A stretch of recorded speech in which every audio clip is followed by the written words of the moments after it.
world wanted the same thing from election night, a clear outcome. But polls missed the mark yet again, rattling global markets.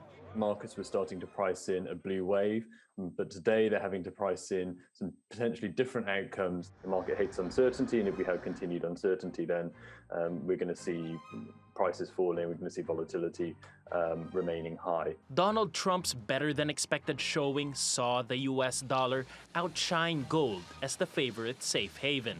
It rose 0.2% against a basket of major currencies on hopes that 4 more years of a fiscally conservative Republican government will keep a lid on spending. Stock markets in the US, Europe, and Asia were also mostly higher as investors bet on another Trump term and the preservation of his hefty corporate tax cuts. The perception of Mr. Trump is that he's investor-friendly, and if Mr. Trump is re-elected, the markets will go up. So basically, just now, people have, the investors feel, the market feels that Trump has slight chance. But analysts say giving Joe Biden the keys to the White House will have its pros. Renewable energy firms are expected to rally if Biden wins, given his pledge to bring the U.S. back into the Paris Agreement on climate change. The flip side is that traditional energy firms that deal in coal and oil will be battered by Biden's promised slashing of carbon emissions. Investors also hope the former vice president will ease trade tensions with Washington's traditional allies in Europe and with China, America's largest trading partner. The Chinese yuan fell 0.7% against the dollar amid fears Trump will stay in office. That's quite a big move for the Chinese yuan. So, clearly, I think that's reflecting that it was hoping for a Biden victory, because that would mean not an end to US-China tensions, but perhaps a bit more predictable relationship. Analysts warn financial markets will remain in choppy waters until a winner emerges. Where asset prices go from there will depend partly on who's in the captain's chair for the next 4 years. Paolo Montecillo, TRT World.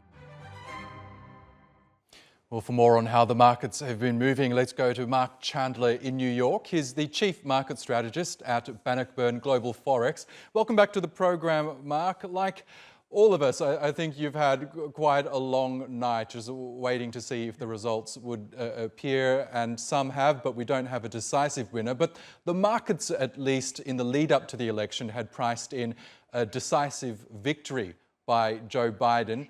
We now know that's not the case. Do you think the markets got it wrong, or are they still holding on to some sort of a hope that after all of this uncertainty, Biden will still emerge the winner? Yeah, thank you. Yes, what a long day. I put it like this, that regardless of who wins the election, I think that the important thing, the way the markets responded, was as soon as it became clear that there was not going to be a blue wave, that's when the market had this big risk off, and the dollar rallied, U.S. Treasury bonds rallied, stocks gave up some of their gains. But I think it's becoming clearer. The 2 points that I would make would be that regardless of the exact election outcome, there's going to be fiscal stimulus forthcoming. Just on Monday, Treasury Secretary Mnuchin suggested that we're counting on about $1 trillion of stimulus next year, and that's as the Federal Reserve, the Treasury, gets ready for its quarterly refunding next week.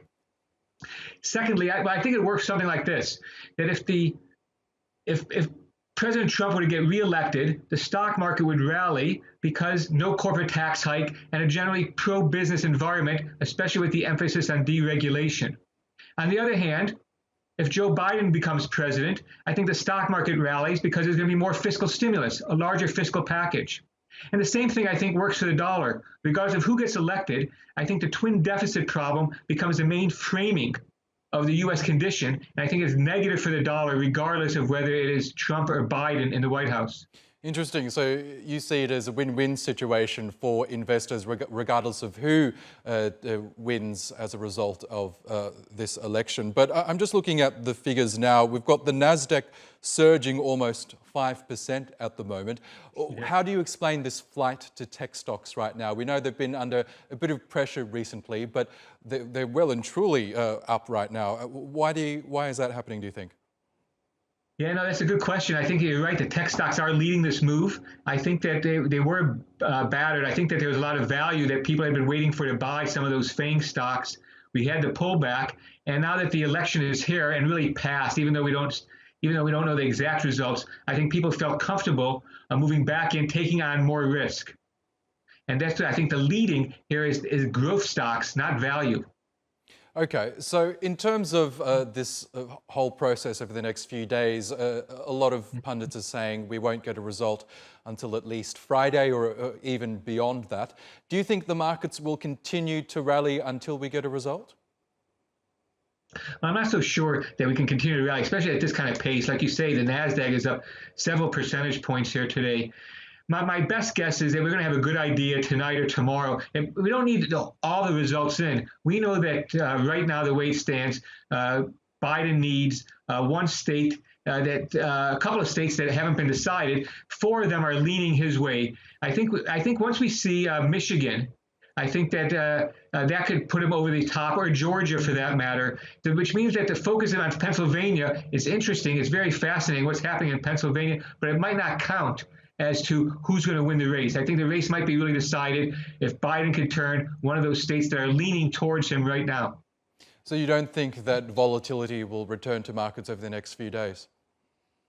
Well, I know we've had such a big move here today. It wouldn't surprise me to see some consolidation. And remember what happens, too. The election is only the first and a big piece of this week's activity. But tomorrow, the FOMC meets. And then on Friday, we get the U.S. jobs data for the month of October. And the markets seem pretty sensitive to that. Okay, Marc Chandler from Bannockburn Global Forex in New York. We'll have to leave it there. But thank you again for sharing with us your thoughts.